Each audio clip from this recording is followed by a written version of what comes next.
Peace, y'all.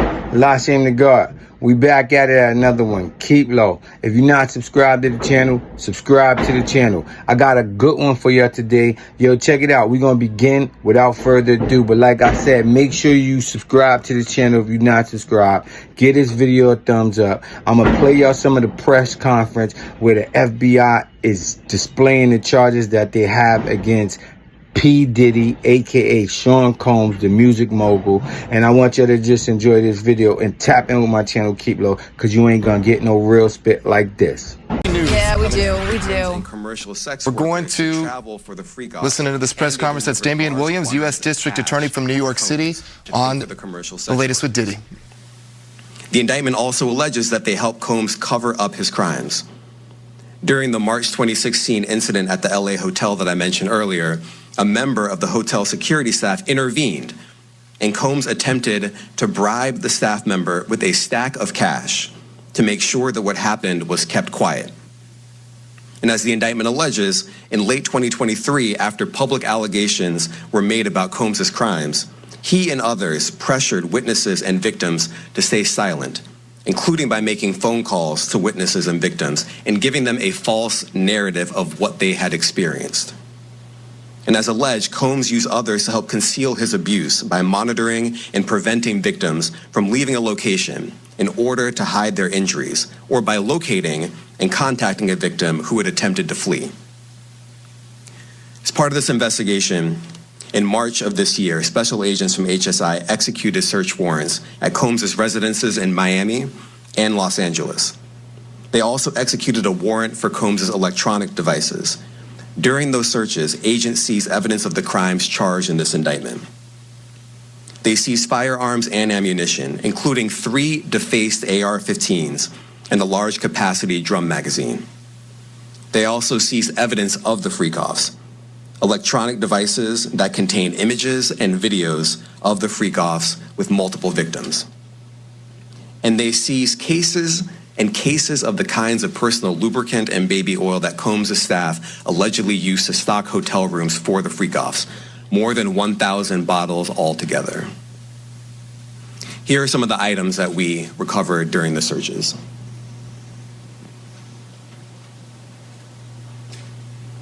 As you can see here, this is a drum magazine, large capacity, and it contains, I believe, 59 rounds. I mentioned as well, we recovered 3 AR-15s.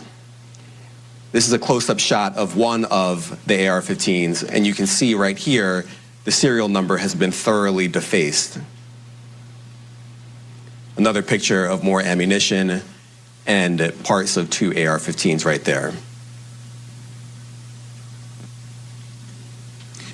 Now, I want to be clear about 2 things. First, this office is determined to investigate and prosecute anyone who engages in sex trafficking, no matter how powerful or wealthy or famous you may be. No one should doubt our commitment on that. A year ago, Sean Combs stood in Times Square and was handed a key to New York City. Today, he's been indicted and will face justice in the Southern District of New York. Second, we are not done. This investigation is ongoing, and I encourage anyone with information about this case to come forward and to do it quickly. Anyone with information can call 1-877-4-HSI-TIP. I want to express my deep appreciation for the victims and witnesses who have used their voices and helped bring this criminal conduct to light. We would not be here without them. I also want to thank the dedicated case agents on the HSI Trafficking in Person Squad in New York. They have been with us since day one and have worked tirelessly on this investigation. They will continue to be invaluable partners to us. I also want to thank the incredible agents and analysts from SDNY who have also provided tremendous assistance on this case. I'm deeply grateful for their continued work. And finally, I want to thank the outstanding career prosecutors from SDNY who are handling this case. Meredith Foster, Emily Johnson, Chrissy Slavic, Madison Smizer, and Mitzi Steiner, and their supervisors, Jamie Backleeper and Jacqueline Kelly. They are members of the Civil Rights Unit in our criminal division. We created the Civil Rights Unit when I became U.S. Attorney. I am deeply proud of their work on this and so many other cases. I'll now take some questions. Aaron Katursky, ABC. Thanks, Nick. Damian, thanks. The indictment describes aggressive, open, violent, hedonistic abuse that you say was recurrent and widely known. Why did it take law enforcement so long to intervene? How many women were victimized by Sean Combs, and how many others were involved? Look, our investigation is ongoing. We are committed to bringing justice to everyone who's been victimized by the defendant. I can't tell you why it took so long. I think the better focus is on the fact that we are here today. And we are committed to making sure that justice is done. Next question. Thank you. Julia Ainsley, NBC. Thank you for doing this. You said we are not done and that Combs did not do this alone. Do you foresee that there could be other charges related to this case? I'm not taking anything off the table. Janet Fisher, Newsday. What's the difference between the sex trafficking and promoting travel for the purpose of prostitution? Well, there are different crimes with different elements. I don't think we should get into the nitty-gritty of the legal discussion right now, but the sex trafficking, we believe, they're all serious offenses, but the sex trafficking conduct carries some significant penalties, and we are gratified that we were able to bring that charge. One more coercive than the other? I'm not going to be able to get into that, but you can look it up, and yes, sex trafficking, especially when it involves coercion or force, is a very serious crime, and it carries significant penalties. Good afternoon, Darla Miles, ABC 7 New York. Thank you for this press conference and for the details. Two questions. In context of this indictment and the information that was presented to the grand jury, are you able to clarify the number of victims? It's mentioned plural in the indictment, but can you specify the number of victims just for this particular indictment? And secondly, can you provide details about the alleged arson? Unfortunately, I'm not able to provide either. The number of victims, you are correct. We are intentional in saying multiple. The details of the arson incident are limited to what we have in the indictment and also the detention letter that we filed, which contains more details than the indictment does at various points, but we don't have anything more beyond that. Next question. Lynn Tran, CNN. Are any of his accomplices or associates under investigation? And additionally, could he face any more charges? So the investigation is ongoing. That means both as to him and to anyone else who we believe committed the crime with him. Next question. Juliette Papa. Hi, good morning from 1010 Wins. Any indication that some of the women or victims here were imprisoned in his residences, and did he have locations where he kept them, and were not allowed to leave? And also, he's indicted here, although there were searches and raids in LA, Miami. Why in New York? Well, I'm biased. I'm the U.S. Attorney in the Southern District of New York. I think that we have an outstanding track record of bringing some of the most impactful, sprawling, complex, difficult sex trafficking, human trafficking, labor trafficking, you name it. The Southern District of New York can do it, and so we're very proud of that. And so the scope and complexity of this investigation isn't something that we ran from. It's something that we embrace, and we will continue to do that. As to your question about whether he imprisoned anyone, all I can say is that, I mentioned this March 2016 incident where something was caught on video where a victim was attempting to flee, and there was violence that was associated with it. Now check it. All of you who viewed this complete video, salute to y'all. Now check it. If you ain't subscribed, subscribe to this channel. Make sure you hit the notification bell so you'll be notified when I drop more fire content. Check it out. Y'all seen that the FBI, the AK alphabet dudes, the dudes with the yellow letters on their jacket, FBI, CIA, DEA, all that, them alphabet dudes, they really got Sean Combs in a jam. You feel me, dig me? Puffy, if you don't know it or not, this ain't a joke. And your rich friends, they ain't gonna help you get out of this. And look, everybody's gonna be keeping a distance from you, as they should. And look, a lot of brands that he was affiliated with, they was distancing themselves once them actual allegations was made. They said, no, we can't affiliate with a person like that. So all the brands started distancing themselves, right? Now think about his friends, all those people who's going to them all white parties and all of them, you know, the chicks, they was just there to get some money from the dudes. But I'm talking about all these big baller dudes, record executive, movie and music industry gatekeepers that Puffy associates with himself, that he associates himself with. They all distancing themselves now because it's like, you making your man hot. You making these other people hot. They all got their own shit going on. And look, the feds know how that operate. So the feds using that as leverage.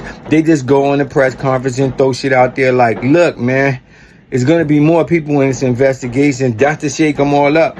And look, that's if Diddy don't tell.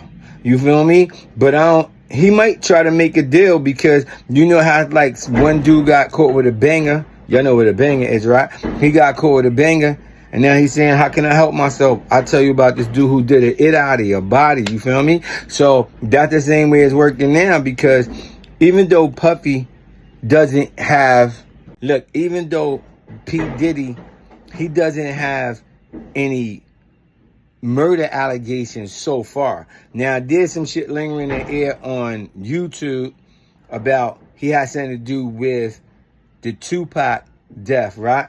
Now, look, I'm going to show y'all a video of the dude, Keefe D, talking about how he feel about Puffy. This shit gonna crack y'all up. After everything you did for him, what would you say to him? I'm still here, bro. Still waiting. A lot of you don't know about this because it's been hidden. All this is fake. Everything's been hidden. Everything that you know is a lie. I swear we'll repay you. I've been waiting on that repay for a long time, bro. Jeans, you don't even say, man, goddamn, he saved your ass a gang of times. Didn't he say that? Yeah, I think I record him saying that, yeah. Yeah, he should give Keefe some. You won't believe this. Puffy, who thought he was untouchable, might be facing jail time for the crimes he thought he would never be trialed for. A lot of people thought Puffy had something to do with Tupac's murder. The only thing that was absent was someone who could link him to the crime, and that's where Keefe D comes in. It is believed that Puffy wanted Suge Knight and Tupac gone. The legendary rapper put up an offer of $1 million for anyone who will unlive the death row superstars. That crazy amount, coupled with the anger Keefe D had for Tupac and Suge for beating his nephew Orlando, led to him convincing his nephew to unlive the pair. But this is where things go sour for Puffy, even though he thought he was smart. The rapper never paid Keefe for his job. It is believed that Puffy told Keefe D that it wasn't the right time for him to make any transactions with him because he was one of the suspects. Hence, the police will be looking at him closely, which was a valid point to be honest. But unfortunately, Puffy never fulfilled his promise till now, despite Keefe D trying to reach out a couple of times. Now that Keefe D is facing jail time, I doubt if he's going to keep his mouth shut. I mean, what's the point of protecting someone who forgot about you after doing him a big favor? This could be the time Puffy went down. Things don't look well for the legendary rapper. So either way, right? Look, getting back to the press conference, they were saying the dude's name is Damien, the federal officer, and he was very professional. And you notice they got a chocolate dude like the M&M out the front. And I'm like, why is no white big FBI talking, just the one black dude? And why, when Donald Trump got prosecuted, it was a chocolate like the M&M, Alvin Bragg, right? And then why, when the charge was brought up against Trump, it was Talita James, the Attorney General, chocolate like the M&M, right? Things that make you go, that's what I do to y'all on this channel, you feel me? But yo, check it out. Getting back to what I was saying about Puffy, a lot of friends gotta distance themselves. And what the FBI said on the news, while Puffy's going from the first floor, second floor, third floor, through getting ready to go see the judge to his arraignment, they having a fucking press conference right now, right? And the press conference, they're saying shit like, we want him to be detained until the trial, during the pre-trial detention. We want him detained. So they don't want him to have a bail. And the reason why they saying they don't want him to have a bail, because a lot of females is making actual assault allegations against him. And not only actual assault allegations, they making allegations that he spiked my drink with narcotics. You can't do that. And look, another thing there. Remember, I'll be the first one who said this to y'all. Look, there was a video out with P. Diddy. I didn't put this video out, but I got it in one of my videos, right? Where there's a whole bunch of Benzes and Bentleys and all that shit coming out, and P. Diddy's house right here across the street. And then these young boys came out in their car, and they was like, he's a creep. They was like, yo, he be having bus loads of girls come here at night and all that, right? So check it. The young boy, he was so passionate about the shit. He was like, I've been having dough. He was like, my family got dough. I live right, I'm Diddy's next door neighbor. Y'all might know who that is. And I know a lot of y'all got the video, and y'all go check my video catalog. I definitely got it in there. But the boy came out, and news said, you know him? He said, yeah, he's a creep. He said, yo, he be having bus loads of underage girls coming here at nighttime and all that, right? So now just think back. When the Alphabet dudes ran up in his crib, now you'll see on the video I just showed y'all, they found 3 AR-15s. Yeah, 3 AR-15s and a drum with like 49 bullets in it. All right. And the guns was defaced. That's like you can't trace it or whatever because the serial numbers is taken off, but they still could trace it through the ballistics. But if you called out the bet, I ain't gonna talk about that. But look, check it. Look, they found the 3 bangers in his house. And you might say to yourself, why they ain't take them? Because how the FBI operate? The FBI have a 96% conviction rate. I researched it yesterday. You feel me? So they have a 96% conviction rate. So that means for every 100 dudes that get arrested by the FBI, probably the other 4 cop out and make a deal. But the other ones get convicted. You feel me? And look, that's serious, man. So I know Puff's thinking to himself, it ain't no way I could beat this shit. There's always some bullshit, and I'm not gonna put that on that man. But on the internet, there's people saying he's already an informant.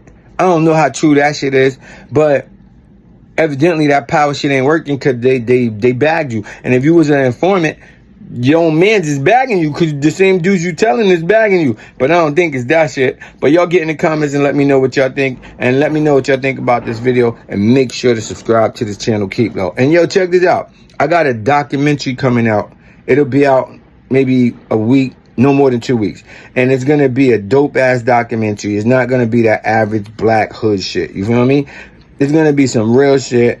And the name of the documentary is KEEPLO Productions presents The Life of Lashim Degard and all of the people who I've been fortunate to meet. Namaste to all of you. You feel me? And namaste to everybody who's down my channel, man. That means respect to your soul. You feel me? Because I feel y'all. And real people do real things. So give this video a thumbs up. Tap in with the channel, KEEPLO. Rock out all my channel. And love is love. Yo, peace.